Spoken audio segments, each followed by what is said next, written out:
नमस्कार, बहुत स्वागत है आप सभी लोगों का हमारे समृद्धि आईएएस के आओ पीटी पास करो सीरीज में। और आज का जो हमारा लेक्चर है वो 8 नंबर लेक्चर है। तो यदि अभी तक पीछे का आप लोगों ने 7 तक नहीं देखा है तो जा करके देख लें, क्योंकि जब आप एक क्रम से चलेंगे तो चीज़ें तैयार होंगी। और यहाँ हम इतना विस्तार से करा भी रहे हैं, तो अगर आप बने रहेंगे तो यहाँ से आपको परीक्षा में तो प्रश्न देखने को मिलेगा ही मिलेगा, और एक कॉन्फिडेंस भी बिल्डअप होगा कि हमने जो है डिटेल से पढ़ा है, तो कहीं से प्रश्न आएगा तो बना लेंगे। मौर्य साम्राज्य को आज हम देखेंगे। ये शेड्यूल तो आप जान ही रहे हैं कि मंडे टू फ्राइडे जो सप्ताह के 5 दिन हैं वो हमारे आएंगे आओ पीटी पास करो, जिसमें हम सुबह 9 बजे लेकर के आ रहे हैं इस समय पॉलिटी की क्लास, और शाम को जो हमारी 5 बजे की क्लास है वो है हिस्ट्री की। और जैसे ही ये खत्म होगी वैसे भी हम जो है ज्योग्राफी को लेकर के आएंगे, करंट अफेयर्स हमारा आएगा। और बहुत से वीडियो पीछे पड़े भी हैं, जैसे यूपी स्पेशल की चीजें पूरी विस्तार से पढ़ी है, महत्वपूर्ण तथ्यों की श्रृंखला पड़ी हुई है, बहुत से करंट अफेयर्स पड़े हुए हैं आरओ के समय के। तो आप लोग उसको भी देख लें ताकि आपको परीक्षा के समय जो है बहुत ज्यादा बर्डन ना पड़े। तो पीछे से वीडियो देखते रहिए और यहाँ से आगे बढ़ते रहिए, तो चीजें जो है आपके हाथ में रहेंगी। शनिवार को जो है हमारा मेन सेंसर राइटिंग प्रोग्राम चलता है, और ये दो क्वेश्चन हम कराएंगे, एक सुबह 9 बजे, एक शाम को जो है 5 बजे। तो आइए मौर्य साम्राज्य में देखते हैं। तो मौर्य राजवंश के विषय में हमें विभिन्न स्रोतों से जानकारी मिलती है। तो अगर साहित्य की बात करें और इसका समय अगर देखा जाए तो 323 ईस्वी पूर्व से 184 ईस्वी पूर्व तक का जो कालखंड है वो भारतीय इतिहास में मौर्य साम्राज्य के नाम से जाना जाता है। और ब्राह्मण साहित्य में पुराण, कौटिल्यकृत अर्थशास्त्र, विशाख दत्त का मुद्रा राक्षस, कथा सरित सागर जो सोमदेव के का है, सोमदेव का कथा सरित सागर है। इसी तरीके से जो वृहत कथा मंजरी है क्षेमेंद्र की, तथा महाभाष्य किसका है, पतंजलि का। तो इन पुस्तकों के बारे में भी कई बार प्रश्न पूछा गया है। तो देखिए जैसे वृहत कथा मंजरी है, मैंने ब्रैकेट में लिख दिया क्षेमेंद्र, तो आप ये जानिए कि वृहत कथा मंजरी के जो लेखक है, रचयिता है, वो क्षेमेंद्र है। और इसको याद रखिएगा क्योंकि यहाँ से भी कई बार प्रश्न पूछा गया है। आज इससे जानकारी मिलती है। इनमें सर्वाधिक महत्वपूर्ण अर्थशास्त्र है जो मौर्य प्रशासन के अतिरिक्त चंद्रगुप्त मौर्य के व्यक्तित्व पर भी प्रकाश डालता है। तो आप इसको भी देखें।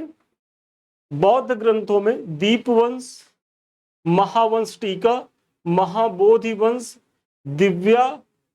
दिव्यावदान, ये दिव्यावदान है, दिव्यावदान आदि महत्वपूर्ण ग्रंथ हैं जो मौर्य साम्राज्य के विषय में महत्वपूर्ण जानकारी देते हैं। इसी तरीके से जैन ग्रंथों में, ये जैन ग्रंथ होगा, जैन ग्रंथों में प्रमुख स्रोत हैं जैसे भद्रबाहु का कल्पसूत्र एवं हेमचंद्र का परिशिष्ट पर्वन। तो इन सभी से मौर्य साम्राज्य के बारे में जानकारी मिलती है। और मौर्य साम्राज्य की जानकारी में कुछ विदेशी विवरण भी उल्लेखनीय है, जिसमें मेगास्थनीज की इंडिका है, और स्ट्रोबो एवं जस्टिस ने जो है चंद्रगुप्त मौर्य को सेंड्रोकोट्स, एरियन तथा प्लूटार्क ने एंड्रोकोट्स कहा है, और सर्वप्रथम विलियम जोन्स ने ही सेंड्रोकोट्स की पहचान जो है चंद्रगुप्त मौर्य से की है। तो ये आया हुआ फैक्ट है, इसको भी आप लोग देख लेंगे। तो चंद्रगुप्त मौर्य के बारे में देखते हैं, जो मौर्य वंश का संस्थापक होता है। इनका समय कब से कब का है, तो 323 से 298 ईस्वी पूर्व तक ये शासन में रहते हैं। और अपने गुरु चाणक्य की सहायता से अंतिम नंद शासक घनानंद को पराजित कर 25 वर्ष की आयु में चंद्रगुप्त मौर्य ने मौर्य साम्राज्य की स्थापना की। मतलब इनके गुरु कौन रहते हैं, चाणक्य रहते हैं, और इन्होंने जो है अंतिम नंद शासक घनानंद को जो है वो हरा करके मौर्य साम्राज्य की स्थापना की थी। ब्राह्मण साहित्य जिसमें पुराणादि भी है, चंद्रगुप्त मौर्य को शूद्र, बौद्ध एवं जैन ग्रंथ क्षत्रिय तथा विशाख दत्त कृत मुद्रा राक्षस जो है वो इन्हें वृषल मतलब निम्न कुल का बताते हैं। तो चंद्रगुप्त मौर्य जो ये मौर्य वंश है, तो इनकी जाति को लेकर के कुछ इन्हें निम्न कुल का बनाते हैं, मानते हैं, कुछ इन्हें क्षत्रिय मानते हैं, कुछ इन्हें जो है वो शूद्र मानते हैं। तो कंफ्यूजन की स्थिति में, मतलब विद्वानों में एक राय नहीं है कि ये किस जाति के लोग थे। यूनानी लेखक प्लूटार्क के अनुसार उसने, मतलब चंद्रगुप्त ने 6 लाख की सेना लेकर संपूर्ण भारत को रौंद डाला और उस पर अधिकार कर लिया। जस्टिन ने भी इस प्रकार के विचार को जो है वो प्रकट किए हैं। तो ये जो स्टेटमेंट है कि 6 लाख की सेना को लेकर के जो है तो ये जो स्टेटमेंट है ये बेसिकली यूनानी लेखक प्लूटार्क का है, और यही एक बार जो है पूछा गया था। और प्लूटार्क की ही बात का समर्थन किसने किया है, तो एक अन्य यूनानी लेखक जस्टिन थे, उन्होंने। 305 ईस्वी में चंद्रगुप्त ने तत्कालीन यूनानी शासक सेल्यूकस निकेटर को पराजित किया। फलस्वरूप चंद्रगुप्त तथा सेल्यूकस के बीच संधि हो जाती है। ये समय याद रखिएगा कि चंद्रगुप्त और सेल्यूकस निकेटर के बीच जो युद्ध होता है वो 305 ईस्वी में होता है, और इस युद्ध में जो है सेल्यूकस निकेटर जो है पराजित होते हैं और इनके बीच एक संधि होती है। उस संधि के पश्चात सेल्यूकस ने चंद्रगुप्त से 500 हाथी लेकर बदले में एरिया, मतलब जो हेरात का प्रदेश है, अराकोसिया, कांधार, जेड्रोसिया, मकरान एवं पेरोपेमिस दई, ये पेरोपेमिस होगा, ये काबुल के क्षेत्र को कुछ भाग जो है वो सौंप दिए। तो आप इसका भी ध्यान रखेंगे। सेल्यूकस ने अपनी पुत्री का विवाह चंद्रगुप्त के साथ कर दिया था, तो वही मतलब 4 प्रांतों की प्राप्ति हुई थी, और इनकी जो बेटी थी उससे इनका विवाह भी हुआ था। आप लोग जल्दी से कमेंट करके बताइए कि इनकी बेटी का नाम क्या था। मेगस्थनीज को अपने राजदूत के रूप में चंद्रगुप्त के दरबार में भेजा था। तो किसने भेजा था? सेल्यूकस निकेटर ने। तो पहली बात, मेगस्थनीज किसके दरबार में आया था? तो वो आया था चंद्रगुप्त मौर्य के दरबार में। किसका राजदूत था? तो सेल्यूकस निकेटर का राजदूत था। चंद्रगुप्त मौर्य का साम्राज्य उत्तर पश्चिम में ईरान से लेकर पूर्व में बंगाल तक, उत्तर में कश्मीर से लेकर तथा दक्षिण में उत्तरी कर्नाटक, मैसूर तक फैला हुआ था। तो ये इनका पूरा विस्तार था कि भाई ईरान पश्चिमोत्तर में था, उत्तर में कश्मीर था, और दक्षिण में कहाँ तक था? तो कर्नाटक, मैसूर तक था। और कर्नाटक, मैसूर का जो उल्लेख हुआ है तो आप जान ही रहे होंगे कि जब मगध में अकाल पड़ा था तो ये जो है भद्रभाव के साथ दक्षिण में चले गए थे। जैन धर्म में इनकी आस्था थी, और वहीं इन्होंने संलेखना के द्वारा जो है नृत्य को वर्ण किया था। तो ये कहानी के माध्यम से पता चलता है कि कर्नाटक तक जो है चंद्रगुप्त मौर्य के साम्राज्य की सीमा थी। अपने जीवन के अंतिम चरण में पुत्र के पक्ष में सिंहासन छोड़कर चंद्रगुप्त मौर्य ने जैन मुनि भद्रबाहु से जैन धर्म की दीक्षा ले ली, और श्रवण बेलगोला जो कर्नाटक के मैसूर में है जाकर 298 ईस्वी पूर्व में उपवास द्वारा शरीर त्याग दिया। इसे जैन धर्म में संलेखना कहा जाता है। फिर आगे आते हैं तो बिंदुसार। चंद्रगुप्त के बाद कौन शासक बनता है मगध साम्राज्य का? बिंदुसार। इनका समय कब से कब तक रहा था? तो 298 ईस्वी पूर्व से 273 ईस्वी पूर्व। चंद्रगुप्त मौर्य के पश्चात उसका पुत्र बिंदुसार गद्दी पर बैठा। यूनानी लेखों इसे अमित्रोचेटस, जिसका संस्कृत रूपांतरण अमित्र घात है। मतलब अगर अमित्र घात टाइटिल आए, ये किसकी टाइटिल है? तो अमित्रोचेटस या अमित्र घात, ये सब टाइटिल किसकी है? तो ये बिंदुसार की टाइटिल है। वायु पुराण में मद्रसार तथा जैन ग्रंथों में इसे सिंहसेन भी कहा गया है। देखिए, एक है बिंबसार, एक है बिंदुसार। तो बिंबसार हर्यक वंश के हैं और बिंदुसार जो हैं वो मौर्य वंश के हैं। तो बिंब और बिंदु में आप कंफ्यूज नहीं होइएगा, क्योंकि एक जैसा मिलता जुलता नाम है। तो एक हर्यक वंश का है जो पीछे मैंने क्लास में बताया है, और उसी का बेटा अजातशत्रु रहता है, फिर उदयन रहते हैं, और ये मौर्य वंश से संबंधित रहे हैं बिंदुसार। और स्ट्रैटो के अनुसार सीरियाई शासक एंटियोकस ने डायमेकस नामक अपना एक राजदूत जो है बिंदुसार के दरबार में भेजा था। तो ये भी महत्वपूर्ण फैक्ट है। एथनियस नामक एक अन्य यूनानी लेखक ने बिंदुसार तथा सीरिया के शासक एंटियोकस प्रथम के बीच मैत्रीपूर्ण पत्र व्यवहार का विवरण दिया है, जिसमें भारतीय शासक ने 3 वस्तुओं की मांग की थी।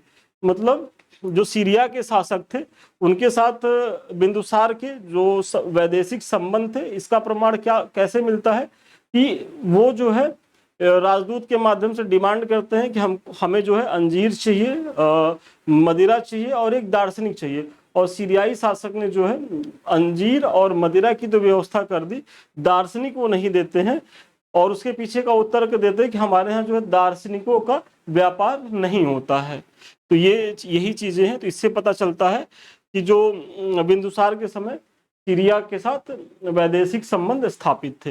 ये हमारे प्रोग्राम चल रहे हैं, यदि अभी तक आप लोगों ने ज्वाइन नहीं किया है तो आरओ और मेंस को लेकर के भी कक्षाएं प्रारंभ हैं, तो आप लोग इसको भी ज्वाइन करें। यहाँ नियमित जो है आपको टास्क दिया जा रहा है, आप उसको करके दिखा रहे हैं, इसका मूल्यांकन हो रहा है, और फिर जो है मॉडल प्रैक्टिस सेट भी दिया जा रहा है कि जो आपको काम दिया गया है, आप कमी कर रहे हैं या आपका नंबर कम आ रहा है तो वहां तो कमेंट किया ही जा रहा है, साथ ही साथ आपको जैसे ही आपकी कॉपी का मूल्यांकन हो जा रहा है वैसे ही आपको मॉडल उत्तर भी दिए जा रहे हैं। और इसी तरीके से हमारा जो है पेपर थर्ड से नया बैच शुरू हुआ है 12 अगस्त से, तो ये भी बहुत महत्वपूर्ण है आप लोगों के लिए। और इस बार जो मुख्य परीक्षा मतलब पीसीएस के बच्चे हैं जो गंभीर है, क्योंकि आप लोग जान ही रहे हैं कि इस बार सीटें जो है पीसीएस में बहुत ज़्यादा रहने वाली हैं, 750 करीब तो अभी ही हो गई हैं, और बहुत संभावना है कि सीटें जो हैं 1000 पार चली जाए, कहीं कहीं तो निकल के आ रहा है कि 1500 तक भी जा सकती हैं। यदि चली जाएंगी तो आपके लिए बहुत अच्छा अवसर है। तो अच्छा अवसर तभी है कि जब मुख्य परीक्षा बढ़िया से तैयार रहेगा। तो अभी जो है आप जुड़िए और एक दो पेपर तो पीटी के पहले पहले फिनिश कर लीजिए, क्योंकि पीटी के बाद आपको बहुत ज़्यादा समय मिलने वाला नहीं है मुख्य परीक्षा के लिए। आपको डेली हमारे जो टेस्ट सीरीज प्रोग्राम होते हैं वहाँ क्या होता है कि आपको डेली प्रश्न दिए जाते हैं, आपकी क्षमता के अनुसार आप 2 लेते हैं, 4 लेते हैं, 6 लेते हैं कि कितना आप एक दिन में लिख सकते हैं, और जो प्रश्न आप लिख के दिखाएंगे इसी तरीके से उसका मूल्यांकन होगा, जो भी कमी रहेगी वो बताई जाएगी, और फिर जो है आपको मॉडल आंसर दिया जाएगा। और ये मॉडल आंसर पेपर 1 से लेकर के 6 तक में करीब आपको 750 प्रश्न कराए जाएंगे, मतलब इससे ज्यादा ही होंगे, इससे कम नहीं होंगे। तो सोचिए अगर इतनी तैयारी करके आप जाएंगे तो मुख्य परीक्षा में कितनी सहज स्थिति में रहने वाले हैं। इसको जुड़िए। अब आते हैं अशोक के बारे में थोड़ा देखते हैं। तो अशोक का जो समय है 273 ईस्वी पूर्व से 236 ईस्वी पूर्व तक इन्होंने शासन किया है, एक लंबा पीरियड रहा है इनका। और जैन अनुश्रुति के अनुसार अशोक ने बिंदुसार की इच्छा के विरुद्ध मगध के शासन पर अधिकार कर लिया। मतलब जैन जो अनुश्रुतियां हैं वो ये कहती हैं कि जो अशोक के फादर थे बिंदुसार, तो उनकी इच्छा नहीं थी कि अशोक जो है वो शासन सत्ता संभाले, वो किसी और के पक्ष में थे। लेकिन यहाँ क्या है कि अशोक ने जबरदस्ती जो है शासन सत्ता का अधिग्रहण कर लिया था। सिंहली अनुश्रुति के अनुसार अशोक ने अपने 99 भाइयों की हत्या करके सिंहासन प्राप्त किया था। मतलब एक धारणा यह भी है कि अशोक जो है अपने 99 भाइयों की हत्या करके जो है सिंहासन प्राप्त करता है। और ये धारणा कहाँ से मिलती है? तो सिंहली अनुश्रुतियों से मिलती है। अशोक के जीवन की प्रारंभिक जानकारी हमें बौद्ध ग्रंथों जैसे दिव्यावदान सिंहली अनुश्रुति से मिलती है। दक्षिण भारत से प्राप्त मास्की, नित्तूर, गुर्जरा एवं उद्गोलम अभिलेखों में उसका नाम अशोक तथा पुराणों में इसे क्या कहा गया है? तो पुराणों में इसे अशोक वर्धन कहा गया है। वेरी इंपॉर्टेंट है। देखिए मास्की, नित्तूर, गुर्जरा और उद्गोलम ये तो पुराना फैक्ट हो गया, कई बार पूछा गया। पुराणों में अशोक को क्या कहा गया? तो पुराणों में अशोक को अशोक वर्धन कहा गया है, इसका भी आप ध्यान रखेंगे। अभिलेखों में अशोक ईरानी शैली में देवनामपीय तथा देवनामपीय 10 उपाधियों से विभूषित है। और ये ईरानी शैली जो है वो जो वहाँ के शासक दारा थे, अशोक के अभिलेखों की शैली पे वहाँ का प्रभाव दिखता है, तो इसका भी आप लोग जो है ध्यान रखेंगे। राज्याभिषेक से पूर्व अशोक कहाँ का राज्यपाल था? तो उज्जैन का राज्यपाल था। कल्हड़ की राज तरंगड़ी के अनुसार अशोक शिव का उपासक था तथा उसने कश्मीर में वितस्ता नदी के किनारे श्रीनगर की स्थापना करी थी। वेरी वेरी इंपॉर्टेंट है कि मतलब जो कल्हड़ की राज तरंगड़ी है वो उससे जो जानकारी मिलती है उसके अनुसार अशोक शैव था, मतलब प्रारंभ में तो ये शैव था, और इसने ही कश्मीर का जो श्रीनगर है वितस्ता नदी के किनारे उसका जो है उस शहर की स्थापना कराई थी। अशोक द्वारा उत्कीर्ण कराए गए अभिलेखों में उसकी एक रानी कारुवाकी का भी जो है वो उल्लेख मिलता है। कलिंग युद्ध राज्याभिषेक के 8वें वर्ष मतलब 261 ईस्वी पूर्व में अशोक ने कलिंग पर आक्रमण किया था। मतलब ये भी पूछा जाता है ना कि कलिंग युद्ध अशोक अपने शासन काल के चौथे वर्ष लड़ा था, तो वो 8वें वर्ष लड़ा था। और अगर ईस्वी सन में पूछे, ईस्वी सन पूर्व में पूछे, तो 261 ईस्वी पूर्व है। कलिंग के हाथी गुम्फा अभिलेख से प्रकट होता है कि संभवतः उस समय कलिंग पर नंदराज नामक कोई राजा राज्य कर रहा था। मतलब जो हाथी गुम्फा अभिलेख है खारवेल का, तो वहां से ज्ञात होता है कि जब अशोक ने कलिंग पर आक्रमण किया था तो उस समय कलिंग का शासक कौन था? नंदराज था। तो ये भी महत्वपूर्ण फैक्ट है, आप लोग इनका भी ध्यान रखेंगे।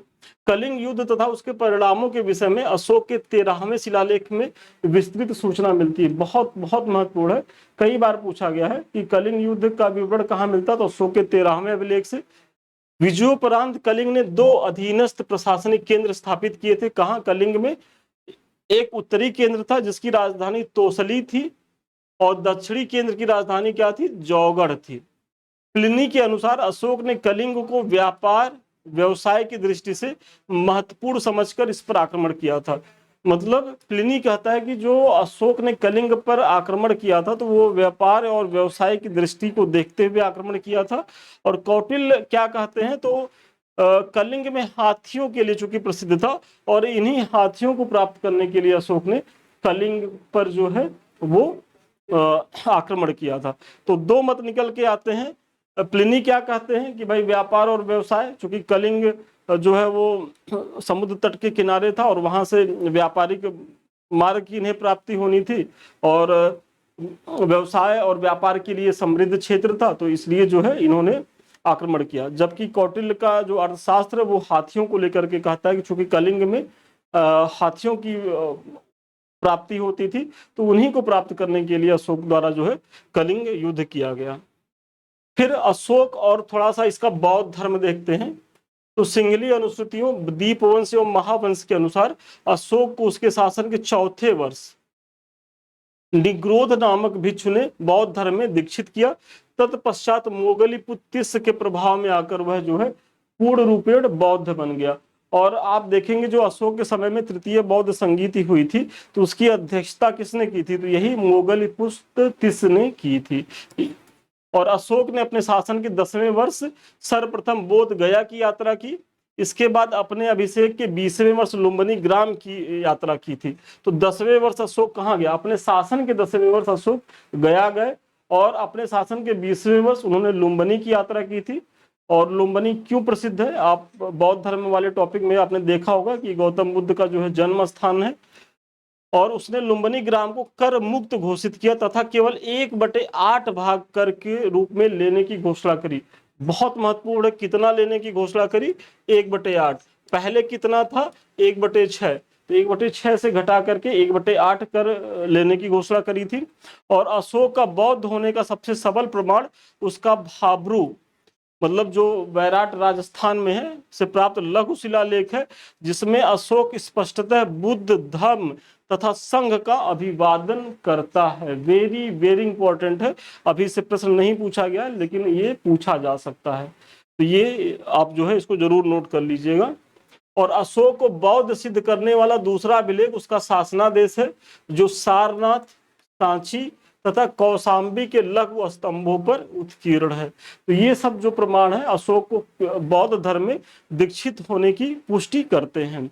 इसी तरीके से बराबर की पहाड़ियों में अशोक ने आजीविकों के निवास हेतु 4 गुफाओं का निर्माण कराया था, जिनके नाम थे कर्ण, चौपर, सुदामा तथा विश्व झोपड़ी। तो इनका नाम भी आप याद रखिएगा। दशरथ ने लोमस ऋषि गोपिका गुफा का निर्माण कराया था। तो अशोक के एक सक्सेसर थे दशरथ, तो उन्होंने भी लोमस ऋषि और गोपिका गुफा का निर्माण कराया था। और फिर अशोक ने धम्म की जो परिभाषा दी है वह राहुलोवाद सूत्र से ली गई है, वेरी इंपॉर्टेंट है।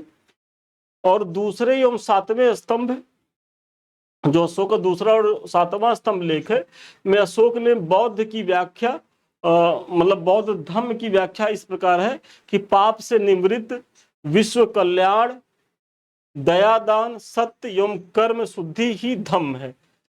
मतलब वो अपने दूसरे और 7वें शिलालेख में कहता है कि भाई धम्म क्या है, तो धम्म की बारे में बता रहा है कि पाप से निवृत्त, विश्व कल्याण की भावना, दयादान, सत्य एवं कर्म शुद्धि ही धम्म है। साधु स्वभाव, कल्याणकारी कार्य करना, पाप रहित होना, व्यवहार में मृदुता, दया, दान, सुचिता, प्राणियों का वध न करना, माता पिता एवं बड़ों की आज्ञा मानना, गुरुजनों के प्रति आदर, मित्रों, परिचितों, संबंधियों, ब्राह्मणों एवं श्रमणों के प्रति दानशीलता एवं उचित व्यवहार आदि, यही सब जो है वो धम्म की बातें हैं। और ये कहाँ मिले हैं? तो दूसरे और सातवें स्तंभ लेख में मिले हैं। वेरी इंपॉर्टेंट है, आपसे प्रश्न पूछा जा सकता है कि अशोक ने धम्म की जो है व्याख्या अपने किस स्तंभ लेख में की है? तो वो सेकंड में भी की है, वो सातवें में भी की है। और एक प्रश्न बार बार आप लोगों से पूछा जाता है कि जो अशोक के धार्मिक सहिष्णुता की नीति है, तो इसकी जानकारी कहाँ से प्राप्त होती है? तो ये उसके द्वादश मतलब 12वें अभिलेख से इसकी प्राप्ति होती है। तो इसका भी आप ध्यान रखेंगे। अशोक के धम्म का आशय मानव का जो है वो नैतिक उत्थान था। और अशोक कालीन पश्चिमी शक्तियों, मतलब अशोक के समय में जो पश्चिमी शक्तियां थी, जैसे यवन, गांधार, कंबोज का उल्लेख 5वें और 13वें शिलालेख में मिलता है। मतलब अशोक का जो 5वां और 13वां शिलालेख है उसमें वो अपने पश्चिमी शक्तियों को, जो उसके पश्चिमोत्तर क्षेत्र में जो शक्तियां थी उसका वो उल्लेख करता है। और इसमें कौन है? यवन, गांधार, कंबोज। कौशाम्बी तथा प्रयाग के स्तंभों में अशोक की रानी कारुवाकी द्वारा दान दिए जाने का उल्लेख है और इसे ही रानी का अभिलेख कहा जाता है। सोहगौरा और महास्थान अभिलेख में अन्न भंडार के विषय में जानकारी मिलती है। और धम्म महामात्र राज्याभिषेक के 14वें वर्ष, वेरी इंपॉर्टेंट है, और ये पीछे ही प्रश्न पूछा गया है। मतलब 13 वर्ष बाद अशोक ने एक नवीन कर्मचारियों धम्म महामात्र की नियुक्ति की थी। और इनका काम क्या था कि जनता में धम्म का प्रचार तथा कल्याणकारी कार्य करना। तो इन धम्म महामात्रों के काम था कि जनता में लोक कल्याणकारी कार्य और धम्म का प्रचार करना। और ये अपने शासन के 14वें वर्ष मतलब 13 वर्ष बाद ये चीजें करता है। अशोक ऐसा प्रथम शासक था जिसने अभिलेखों के माध्यम से अपनी प्रजा को संबोधित किया, जिसकी प्रेरणा उसे ईरानी शासक दारा प्रथम मतलब जिसे डेरियस कहा जाता है उससे मिली थी। तो अशोक के अभिलेखों पर जो उसकी शैली है, तो एक आरोप भी लगते हैं कि इसने जो है दारा से, जो वहाँ के शासक थे, उनका ये अनुकरण किया था। कुछ प्रभाव था लेकिन अनुकरण वाली चीजें नहीं है, क्योंकि दोनों में पर्याप्त भिन्नता है। और ये मुख्य परीक्षा का टॉपिक है, जब हम मुख्य परीक्षा पढ़ाते हैं तो इसमें इस चीज को बताते हैं। इसी तरीके से 1750 में टी पैंथलर ने सबसे पहले दिल्ली में अशोक के स्तंभ का पता लगाया, किंतु अशोक के अभिलेखों को सर्वप्रथम पढ़ने का काम किसने किया था? तो जेम्स प्रिंसप ने 1837 में। देखिए, जेम्स प्रिंसप ने अशोक के अभिलेखों को सबसे पहले पढ़ा था। कब पढ़ा था? 1837 में। लेकिन अशोक के अभिलेखों की जानकारी तो सबसे पहले किसने दी थी? तो टी पैंथलर ने। तो जेम्स प्रिंसप से तो खूब प्रश्न पूछा गया है, अब आएगा तो टी पैंथलर पे, और ये पूछेगा कि सबसे पहले अशोक के स्तंभ का पता किसने लगाया था। तो जनरली लोगों को लगेगा कि यार जेम्स प्रिंसप ने पढ़ा है तो वही होगा, तो बच्चे कंफ्यूजन में गलत होंगे। देखिए, पता सबसे पहले 1750 में टी पैंथलर ने ही लगाया था, लेकिन ये पढ़ने में सफल नहीं हुए थे। पढ़ने में सफल 1837 में, मतलब 50 और 30 37 मतलब 87 वर्ष बाद जेम्स प्रिंसप सफल होते हैं। तो इसका आप लोग ध्यान रखेंगे। सभी मनुष्य मेरी संतान है। जिस प्रकार मैं अपनी संतान के लिए इहलौकिकता एवं पारलौकिक कल्याण की कामना करता हूं, उसी प्रकार अपनी प्रजा के लिए भी। यह कथन किसका है? तो अशोक का है। और ये कहाँ है? तो प्रथम शिलालेख जो कलिंग से मिलता है। इसी तरीके से जैसे एक माँ अपनी संतान को एक कुशल धाय को सौंपकर निश्चिंत हो जाती है, उसी प्रकार मैंने भी इसलिए रजकों की नियुक्ति की है। तो रजकों की नियुक्ति मतलब एक तरीके से जो वो बताता है, तो इसका भी विवरण कहाँ मिलता? तो प्रथम शिलालेख कलिंग से। और सभी पंथों के मध्य आत्मनियंत्रण और मन की पवित्रता होनी चाहिए। तो ये कहाँ लिखा गया है? तो ये 7वें अभिलेख में लिखा गया, शिलालेख में। और अब कुछ विद्वानों का मतलब जो मौर्य साम्राज्य के पतन को लेकर के आता है, और इस पे भी प्रश्न पूछा जाता है कि कौन क्या मानता है कि पतन। देखिए, किसी भी साम्राज्य के पतन के कोई एक कारण तो होता नहीं, उसे कई कारण होते हैं। तो उसी में देखते हैं। तो सबसे पहले जो हरिप्रसाद शास्त्री हैं, ये मौर्य साम्राज्य के पतन के पीछे का कारण मानते हैं धार्मिक नीति। मतलब उनका ये कहना है कि जो ब्राह्मण विरोधी नीतियां थी अशोक की, वही इनके पतन का कारण बनती है। हेमचंद्र राय चौधरी कहते हैं अहिंसक और शांति प्रिय नीति। मतलब हेमचंद्र राय चौधरी का कहना है कि चूंकि अशोक जो है वो भेरी घोष की जगह धम्म घोष की नीति को अपना लेता है। मतलब अब वो युद्ध त्याग देता है, और अगर एक शासक युद्ध करना छोड़ दे, एक शेर जो है शिकार करना छोड़ दे, तो वो भूखे मर जाएंगे। तो वही ये तर्क देते हैं। और इसी तरीके से डी कौशाम्बी कहते हैं कि ये आर्थिक संकट की वजह से ऐसा हुआ था। और डी झा कहते हैं कि इनके बाद जो है जो कमजोर उत्तराधिकारी थे वो जो है मौर्य साम्राज्य के पतन के लिए उत्तरदायी थे। और एक महत्वपूर्ण है रोमिला थापर, तो ये कहती हैं कि केंद्रीय शासन और अधिकारी तंत्र का अप्रशिक्षित होना। मतलब जो केंद्रीकरण की चीजें थी वो डिस्टर्ब होती हैं, और फिर जो अधिकारी थे बाद में वो अयोग्य नहीं रह गए, इसी कारण जो है मौर्य साम्राज्य का पतन हो गया। तो मोटा मोटा हम ये कहेंगे कि मौर्य साम्राज्य के पतन के पीछे ये सम्मिलित कारण है। मतलब ये सभी कारण जो है उत्तरदायी हैं। फिर अशोक के प्रमुख शिलालेख और उनमें वर्णित विषय थोड़ा सा देख लीजिए जल्दी से, क्योंकि यहाँ से बार बार प्रश्न आते हैं। तो एक बार कायदे से देख लीजिए ताकि फिर आप जो है यहाँ से कभी भी प्रश्न आए तो कर लो। तो सबसे पहले जो पहला शिलालेख इसमें क्या है, इसमें पशु बल की निंदा की गई है। दूसरे में क्या है, पशु एवं मनुष्य एवं पशु दोनों की चिकित्सा व्यवस्था का उल्लेख है। दूसरे में पशु और मनुष्य की चिकित्सा व्यवस्था का उल्लेख है। तीसरा, इसमें राजकीय अधिकारियों को यह आदेश दिया गया है कि वे हर 5वें वर्ष के उपरांत दौरे पर जाएं। इसमें कुछ धार्मिक नियमों का भी उल्लेख है। तो ये चीजें कहाँ है, तो तीसरे शिलालेख में है। चौथा जो शिलालेख है अशोक का, इसमें भेरी घोष की जगह धम्म घोष की घोषणा की गई है, वेरी इंपॉर्टेंट है। पांचवा, इसमें धम्म महामात्रों की नियुक्ति की जानकारी मिलती है। छठा, इसमें आत्मनियंत्रण की शिक्षा दी गई है। सातवां और आठवां जो शिलालेख है, इसमें अशोक की तीर्थ यात्राओं का उल्लेख किया गया है। नौवां जो शिलालेख है, इसमें सच्ची भेंट तथा सच्चे शिष्टाचार का उल्लेख किया गया है। 10वें में अशोक ने आदेश दिया है कि राजा तथा उच्च अधिकारी हमेशा प्रजा के हित में सोचे। और 11वां, इसमें धम्म की व्याख्या की गई है। और 12वां, इसमें स्त्री महामात्रों की नियुक्ति, वेरी इंपॉर्टेंट है कि जो स्त्री महामात्रों की नियुक्ति की गई थी अशोक के द्वारा, उसकी जानकारी कहां से मिलती है, तो 12वें शिलालेख से मिलती है। एवं सभी प्रकार के विचारों के सम्मान की बात की गई है। और यही जो है धार्मिक सहिष्णुता की भी नीति है कि भाई सबके विचारों को सम्मान किया जाए, और उसमें से एक जो रेशनल हो, तार्किक हो, उस पर जो है अमल किया जाए। 13वां जो है, इसमें कलिंग युद्ध का वर्णन, अशोक के हृदय परिवर्तन की बात कही गई है।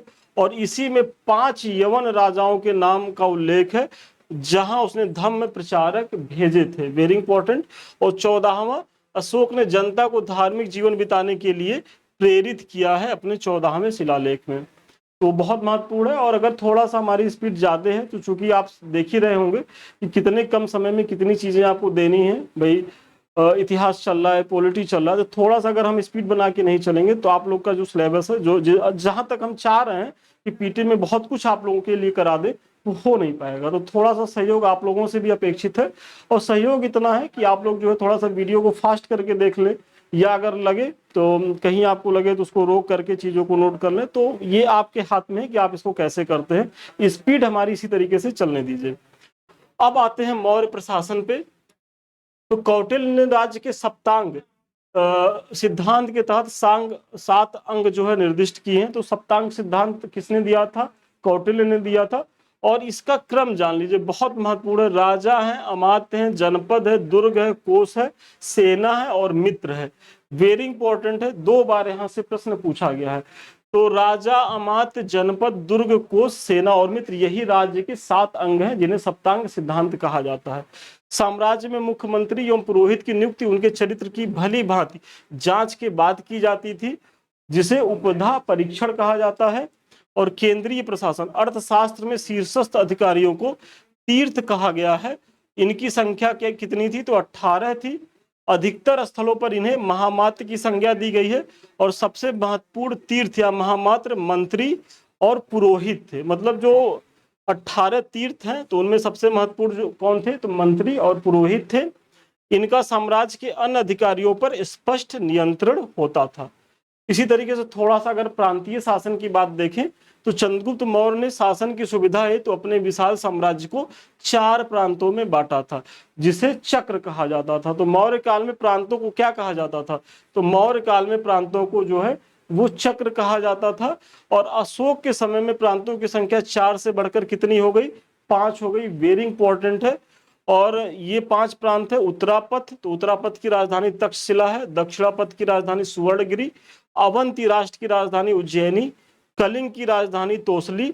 और प्राची की राजधानी जो है वो पाटलिपुत्रा है।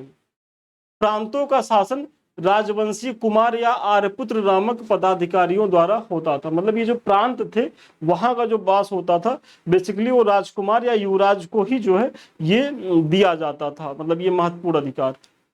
और अशोक सिंहासनारूढ़ होने से पूर्व उत्तरापथ एवं अवंतिका कुमार था। मतलब अवंती जो है वहां का शासक था कौन? अशोक था, राजा होने से पूर्व। तो ये भी महत्वपूर्ण फैक्ट है कि आपसे पूछा जा सकता है कि सिंहासन पे बैठने से पहले अवंती कहाँ का राजकुमार था? तो वो था अवंतिका। मौर्य स्वरूप, मौर्य शासन का स्वरूप निम्नलिखित है। सबसे पहले साम्राज्य, फिर प्रांत है, आहार या विषय है, और आहार और विषय के बाद क्या आता है? तो स्थानीय आते हैं। स्थानीय क्या है? 800 ग्रामों का समूह, द्रोणमुख 400 ग्रामों का समूह, खार्वटिक 200 ग्रामों का समूह, संग्रहण 100 ग्रामों का समूह। और ग्राम जो होती थी वो प्रशासन की सबसे छोटी इकाई होती थी। तो इसका आप ध्यान रखेंगे और इसको भी स्क्रीनशॉट ले लें, कभी भी प्रश्न पूछा जा सकता है यहां से। आहार या विषय, विषय पद के अधीन होता था और जिले का प्रशासनिक अधिकारी स्थानिक था जो समाहर्ता के अधीन होता था। स्थानिक के अधीन गोप होते थे जिनके अधिकार क्षेत्र में 10 गांव आते थे। तो जो गोप थे उनके अधिकार क्षेत्र में कितने गांव आते थे? तो 10 गांव आते थे। और इसी तरीके से अगर नगर प्रशासन आप देखेंगे तो मेगास्थनीज के अनुसार नगर का प्रशासन 30 सदस्यों के एक मंडल करता था जो 6 समितियों में विभक्त था। मतलब 30 सदस्य थे और ये जो 6 समितियां थी तो एक समिति में कितने मेंबर होते थे? तो एक समिति में 5 सदस्य होते थे। तो इसका भी आप लोग ध्यान रखेंगे। प्रत्येक समिति में 5 सदस्य होते थे। यूनानी स्रोतों से ज्ञात होता है कि 3 प्रकार के अधिकारी जो है होते थे।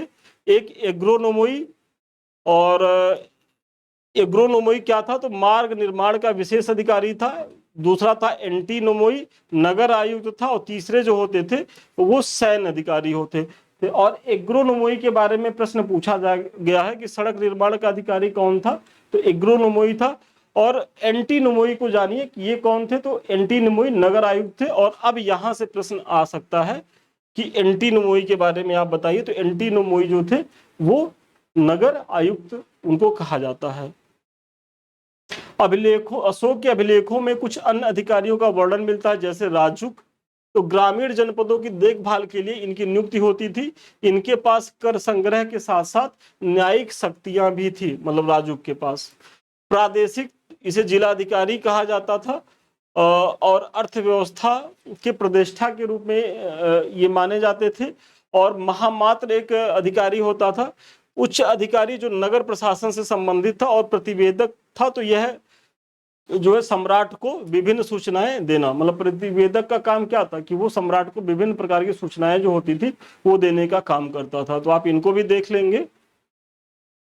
और अगर सैन्य व्यवस्था देखा जाए तो प्लिनी के अनुसार चंद्रगुप्त मौर्य के पास 6 लाख पैदल, 50,000 अश्वारोही, 9,000 हाथी तथा 800 रथों से सुसज्जित विराट सेना थी। हालांकि ये इसमें अतिरंजनापूर्ण चीजें दिखती हैं। इतनी सेना उस समय अफोर्ड कर पाना राजा के लिए मुश्किल था। लेकिन चूंकि विशाल सेना तो थी ही, अगर विशाल न होते तो अगर इनके पास इनकी एक प्रशासनिक नौकरशाही नहीं होती, सैन्य चीजें नहीं होती, इतने बड़े भूभाग पर ये इतने लंबे समय तक शासन संचालित नहीं कर पाते। तो थी लेकिन इतनी नहीं थी जितना प्लूटार्क ने जो कहा है, सॉरी प्लिनी ने जो कहा है। नायक जो है युद्ध क्षेत्र में सेना का नेतृत्व करता था और इसे 12,000 पड़ वार्षिक वेतन मिलता था। अर्थशास्त्र में नवाध्यक्ष के उल्लेख से मौर्यों के पास नौसेना के होने का भी प्रमाण मिलता है। मतलब जो युद्ध में जो लीड करता था वो होता था नायक, और उसका जो वेतन था वो 12,000 पड़ था। स्वर्ण मुद्राएं थी, और नौवां अध्यक्ष का भी उल्लेख मिलता है अर्थशास्त्र में। इससे पता चलता है कि मौर्यों के पास एक विशाल शक्तिशाली नौसेना भी थी। और जस्टिन जो है चंद्रगुप्त की सेना को डाकुओं का जो है वो गिरोह कहा है। तो ये भी एक इम्पॉर्टेंट फैक्ट है कि किसने चंद्रगुप्त की सेना को डाकुओं का गिरोह कहा है, तो वो जस्टिन कहते हैं।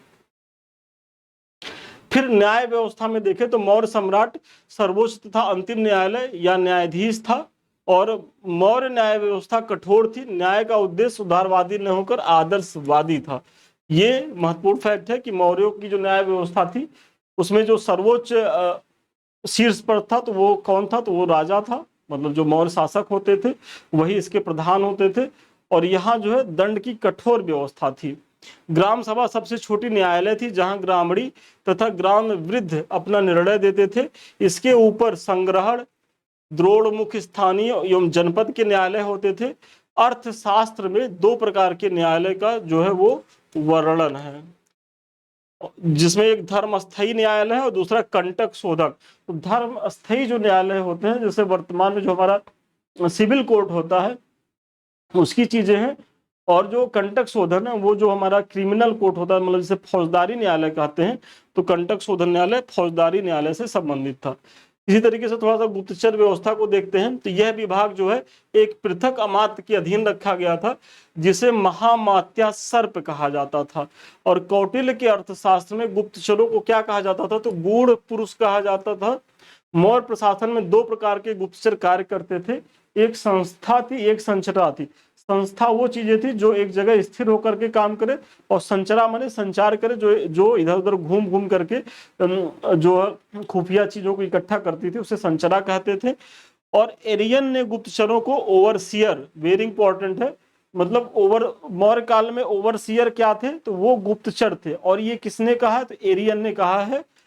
और स्ट्रैबो ने इन्हें क्या कहा है, तो स्ट्रैबो ने इन्हें इंस्पेक्टर कहा है।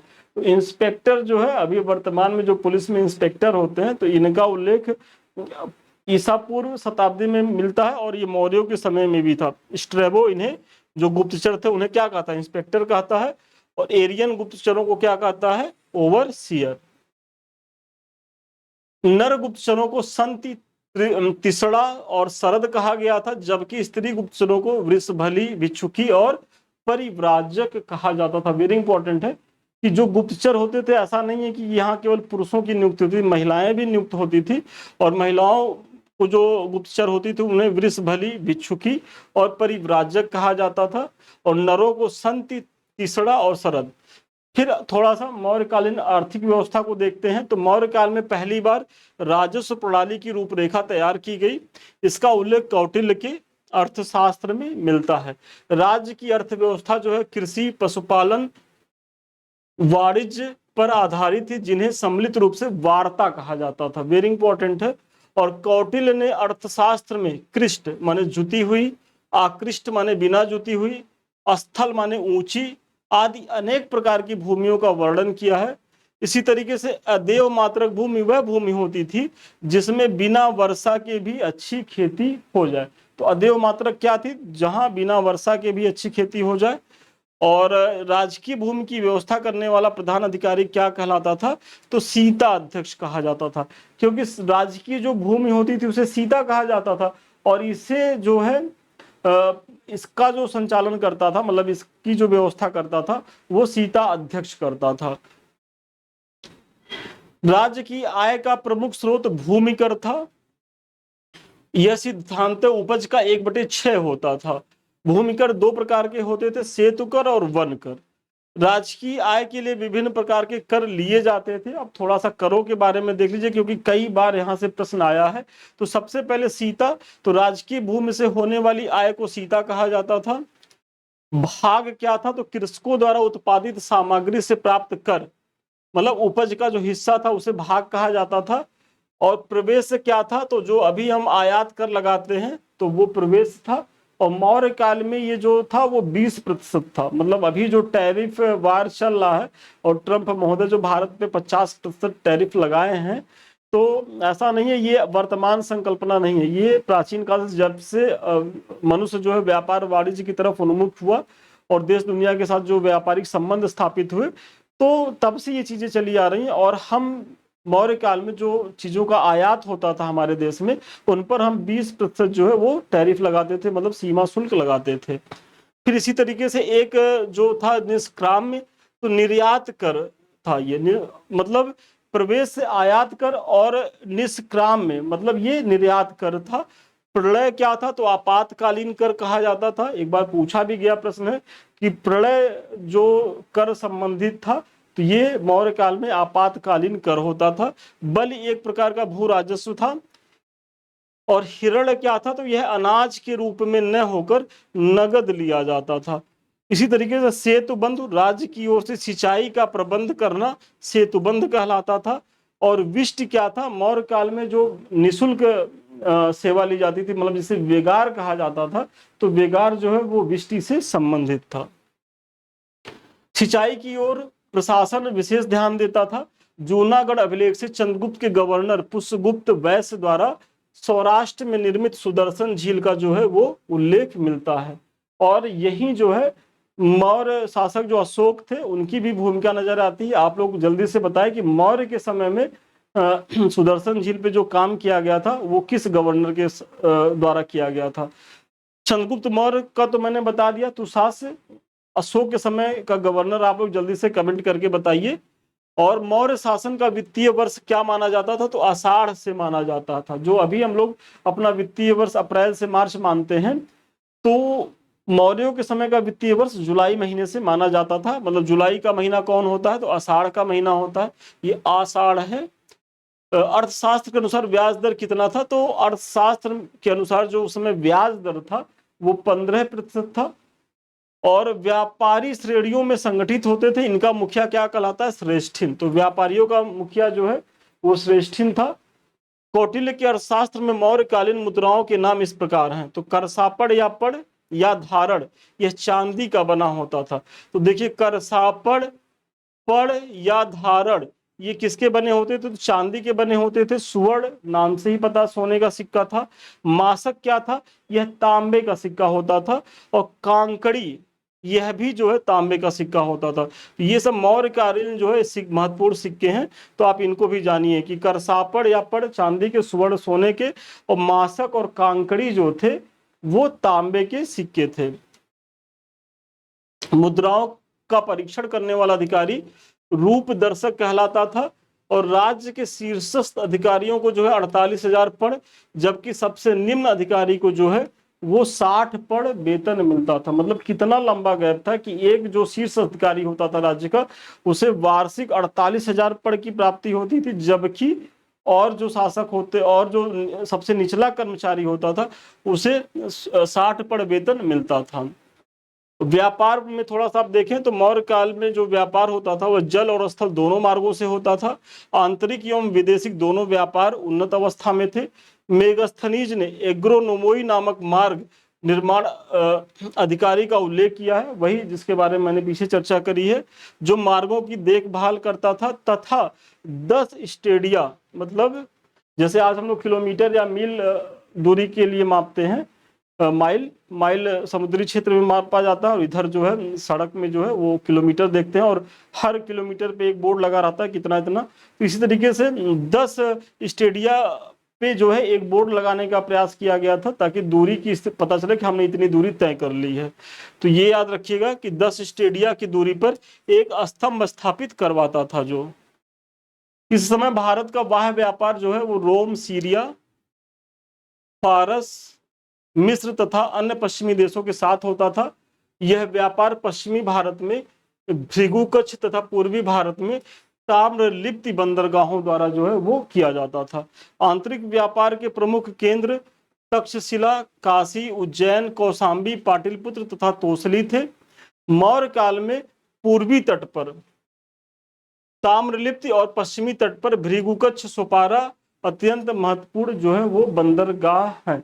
जल्दी से आप लोग कमेंट करके बताइए भृगुकच्छ और सोपारा की स्थिति, मतलब पश्चिमी तट पर तो थे लेकिन ये वर्तमान में कहाँ अवस्थित थे, तो जल्दी से आप लोग कमेंट करके बताएं। स्ट्रैबो ने लिखा है कि मौर्य काल में जलयान निर्माण पर राज्य का जो है वो एकाधिकार था। मतलब स्ट्रैबो ये कहता है कि जो वैदेशिक चूंकि व्यापार होते थे तो बिना, भाई हवाई जहाज तो था नहीं कि उससे ट्रांसपोर्ट हम कर लेंगे सामानों का। तो होता क्या था, जल यानों के द्वारा होता था, और चूंकि विदेश के साथ व्यापार करें तो छोटी नाव में तो जा नहीं सकते, बड़े बड़े जल यानों की जरूरत थी। और जल यानों का निर्माण जो है वो उस पे जो है किसका एकाधिकार था, तो स्टेट का था, मतलब राज्य का था। और ये कहता कौन है, स्ट्रैबो कहता है ये। अब थोड़ा सा हम सामाजिक स्थिति को देखते हैं, तो मौर्यकालीन समाज की संरचना का ज्ञान हमें मुख्यतः कौटिल्य के अर्थशास्त्र तथा मेगस्थनीज के विवरणों से मिलता है। और मेगस्थनीज की जो महत्वपूर्ण पुस्तक है इंडिका। कौटिल्य ने वर्णाश्रम व्यवस्था को सामाजिक संगठन का आधार माना है तथा चारों वर्णों के व्यवसाय निर्धारित किए हैं। शूद्र को शिल्पकला एवं सेवा वृत्ति के अतिरिक्त कृषि, पशुपालन एवं वाणिज्य से आजीविका चलाने की अनुमति जो है वो दी गई थी। अर्थशास्त्र में शूद्रों को आर्य कहा गया है तथा उसे म्लेच्छों से भिन्न माना गया है। मेगस्थनीज ने भारतीय समाज को 7 जातियों में बांटा है। ये बहुत इंपॉर्टेंट है कि मेगस्थनीज ने जो है भारतीय समाज को कितने भागों में बांटा है, तो 7 भागों में बांटा है। इसमें दार्शनिक है, किसान है, सैनिक है, अहीर है, कारीगर एवं शिल्पी है, निरीक्षक और सभासद है।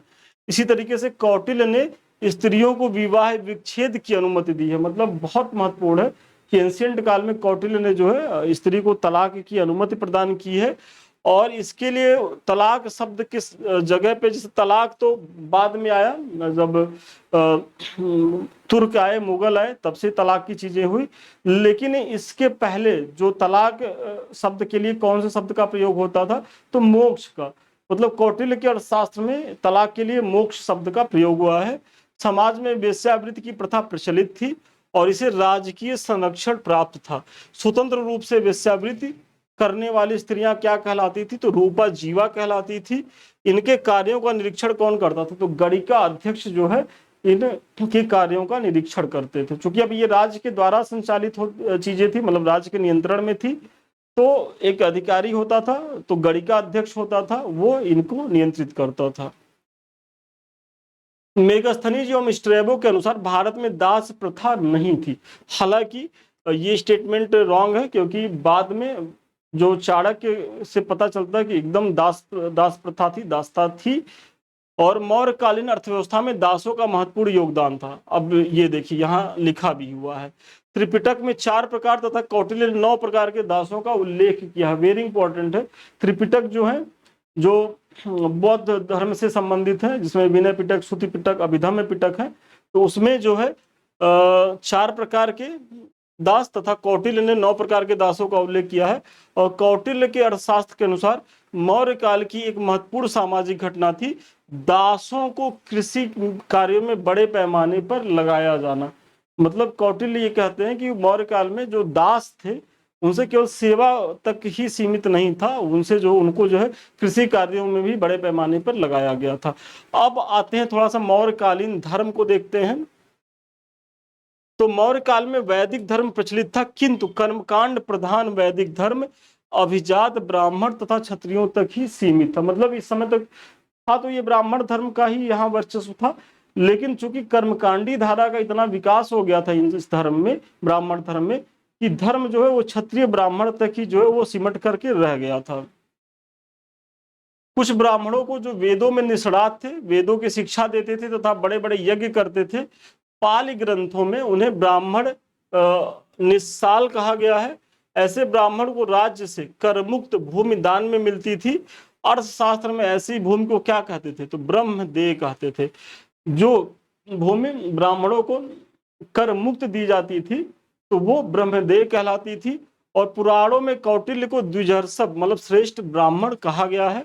अर्थशास्त्र में 15 अभिकरण तथा 180 प्रकरण है। छठे अभिकरण में राज्य के सप्तांगों स्वामी, अमात्य, राष्ट्र, दुर्ग, बल, कोष तथा मित्र के रूप में कार्यों का जो है वो वर्णन मिलता है। तो बहुत महत्वपूर्ण है। तो अर्थशास्त्र में 15 अभिकरण है और 180 प्रकरण है। और इसके जो छठा अभिकरण है मतलब अर्थशास्त्र का, चूंकि 15 अभिकरण है तो जिसमें जो छठवां है उसी में राज्य के सप्तांग सिद्धांत का जो है वो उल्लेख हुआ है। वेरी इंपॉर्टेंट है, यहां से अभी तक प्रश्न नहीं आया है और कभी भी आपसे पूछा जा सकता है कि जो, चूंकि कौटिल्य के सप्तांग सिद्धांत में प्रश्न आ गया है, तो अब यहां से नहीं पूछेगा, अब पूछेगा कि सप्तांग सिद्धांत का उल्लेख कौटिल्य के अर्थशास्त्र में किस अभिकरण में हुआ, पहला, दूसरा, तीसरा, छठा। तो ये जान लीजिए कि छठे अभिकरण में हुआ है। और व्यापारियों के श्रेणी के प्रधान को क्या कहते हैं, तो व्यापारियों के जो श्रेणियां होती थी उसके प्रधान को कहा जाता था सार्थवाह। मेगस्थनीज के अनुसार भारत में दुर्भिक्ष या अकाल नहीं पड़ते थे, किंतु कौटिल्य के अध्ययन से स्पष्ट है कि दुर्भिक्ष पड़ते थे, और दुर्भिक्ष के समय राज्य द्वारा जनता की भलाई के उपाय भी किए जाते थे। और इनका उल्लेख कहाँ, सोहगौरा और महास्थान। तो सोहगौरा और महास्थान अभिलेख दुर्भिक्ष के अवसर पर राज्य द्वारा कोषागार में, ये कोषा होगा, अनाज वितरण का विवरण मिलता। तो सोहगौरा कहाँ है, तो ये गोरखपुर में है। और महास्थान कहाँ है, ये जल्दी से कमेंट करके आप लोग जल्दी से कमेंट करके बताएं कि महास्थान कहाँ है। और यहीं से दुर्भिक्ष के समय में राज्य के कोषागारों से अनाज वितरण की चीजें मिलती है। जैसे अभी वर्तमान में, मतलब वर्तमान के कुछ समय पहले जब कोविड की चीजें थी, तो राज्य ने जो खाद्यान्न वितरण का काम किया था, भाई वो एक तरीके से महामारी ही था और बहुत विकट परिस्थिति में लोग थे। तो ऐसे में कोई भूखे ना मरे, ये स्टेट का कर्तव्य होता है। कोई भी वेलफेयर स्टेट होगा तो ऐसा करेगा। तो ये मौर्यों के वेलफेयर स्टेट होने का प्रमाण देता है कि भाई शासक निरंकुश नहीं था, उसको जनता से प्रेम था और जनता भूखों ना मरे। तो ऐसी स्थिति में जो खाद्यान्नों का जो संग्रहण किया जाता है राज्य के द्वारा, जो बफर स्टॉक बनाए जाते हैं, वो इसीलिए बनाए जाते हैं कि आपदा विपदा में उनका जो है उपयोग किया जा सके। भाग मौर्य काल में वसूल किए जाने वाला जो उदक भागम है, ये उदभाग नहीं है, उदक भागम, उदक माने जल होता है, तो उदक भागम जो है मौर्य काल में वसूल किए जाने वाला सिंचाई कर था। और प्रजा के सुख में राजा का सुख निहित है और प्रजा के हित में उसका हित, ये किसने कहा है, तो सुखे प्रजा, मतलब कहा गया ना कि राजा सुखे, तो ये कहा गया है कौटिल्य के द्वारा, और कौटिल्य के अर्थशास्त्र में ये वर्णित है। तो स्टेटमेंट भी याद रखिएगा, महत्वपूर्ण है। अशोक प्रजा के लिए प्रतिक्षण और प्रत्येक स्थान पर मिल सकता है और प्रजा की भलाई के लिए कार्य करने में उसे बड़ा संतोष मिलता है, ये अशोक के छठे अभिलेख में कहा गया है। और जो भाब्रू अभिलेख है, भाब्रू अभिलेख अशोक का सबसे लंबा स्तंभ लेख है, वेरी इंपॉर्टेंट है। सबसे लंबा स्तंभ लेख अशोक का कौन सा है, तो भाब्रू अभिलेख है।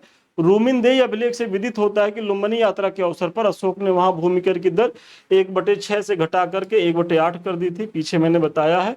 अशोक का जो रंपुरवा स्तंभ है उस पर जो है शीर्ष पर वृषभ माने बैल की आकृति बनी हुई है। लौरिया नंदन गढ़ पर सिंह की, सांची और सारनाथ स्तंभ पर 4 सिंह की आकृतियां ली गई हैं। और आप लोग को पता ही होगा कि जो सारनाथ में जो 4 सिंह पीठ सटाए चारों दिशाओं में बैठे हुए हैं, देखिए सामने से तो आपको 3 ही दिखता है, एक फ्रंट पे एक सामने से, लेकिन पीछे भी एक है। तो ये चारों दिशाओं में भारत की संप्रभुता के प्रतीक माने जाते हैं। तो ये जो है लिए गए हैं सारनाथ से। और ऐसी ही आकृति मिली है कहाँ से, सांची के भी स्तूप में मिली है। और जो लौरिया नंदनगढ़ है यहाँ से एक सिर की मिली है, और जो रंपुरवा है वहां से तो वृषभ आकृति मिली है। स्तूप का उल्लेख ऋग्वेद में मिलता है और इसका शाब्दिक अर्थ है ढेर या थूहा। तो स्तूपों का सर्वप्रथम उल्लेख कहाँ है, ऋग्वेद में है। और अशोक के बराबर की पहाड़ी, अशोक ने बराबर की पहाड़ियों तथा उसके पुत्र दशरथ ने नागार्जुनी पहाड़ियों में आजीविकों को गुफाएं प्रदान की। तो अशोक ने बराबर की पहाड़ियों तथा उसके पुत्र दशरथ ने नागार्जुनी पहाड़ियों में आजीविकों को जो है वो गुफाएं प्रदान की थी। चंद्रगुप्त के राजप्रसाद का विशद वर्णन एरियन ने किया है तथा उसे सूसा और एक बतना से भी उत्कृष्ट बताया है।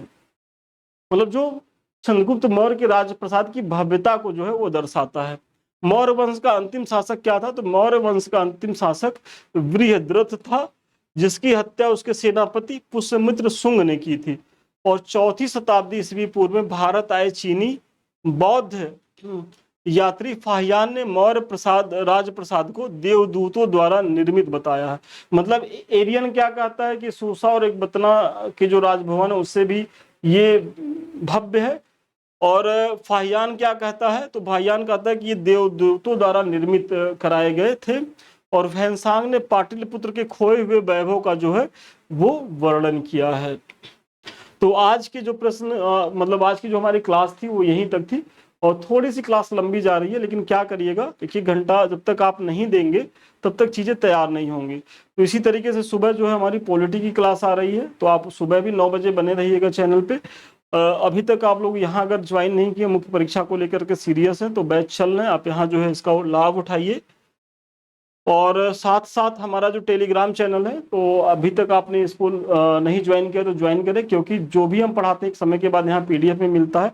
और भी संस्थान के द्वारा जो सूचनाओं के लिए आप परेशान रहते हैं, इधर उधर देखते हैं, तो हमारे संस्थान के द्वारा डेली जो है वो अपडेट की जाती हैं चीज़ें। तो आप लोग जरूर इस लिंक को फॉलो करें। साथ ही साथ 2 हमारे चैनल है, एक तो समृद्धि IAS का, जिससे अभी हम आप रूबरू हैं, दूसरा चैनल है हमारा संदीप मिश्रा ऑफिशियल। तो यदि अभी तक आप लोगों ने इसे सब्सक्राइब नहीं किया तो इसे सब्सक्राइब करें, लाइक करें, शेयर करें। ये आप ही के चैनल है और इन्हें आप ही के सहयोग से आगे बढ़ना है। तो चलिए आज के लिए इतना ही, पुनः मिलते हैं नए वीडियो में नए क्लास के साथ। तब तक के लिए धन्यवाद, शुभकामनाएं आपको।